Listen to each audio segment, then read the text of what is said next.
Good morning. My name is Tarbanja Radhika. I am from DYBPT. My topic is causes of pulmonary edema.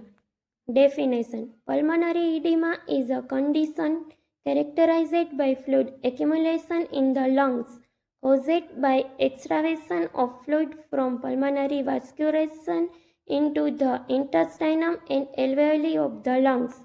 Classification based on underlying cause: cardiogenic pulmonary edema and non-cardiogenic pulmonary edema. Causes of cardiogenic pulmonary edema: LV failure in the most common, dysrhythmia, LV hypertrophy, cardiomyopathy, LV volume overload, myocardial infarction, LV outflow obstruction.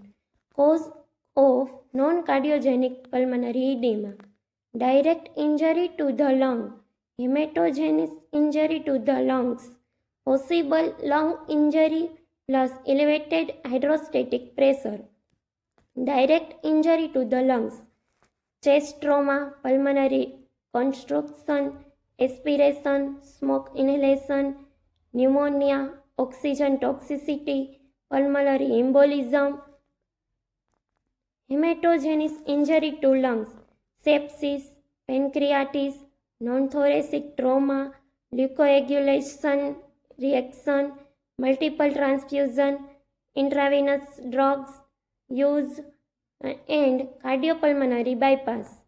Possible lung injury plus elevated hydrostatic pressure, high altitude pulmonary edema, neurogenic pulmonary edema, re-expansion pulmonary edema. Thank you.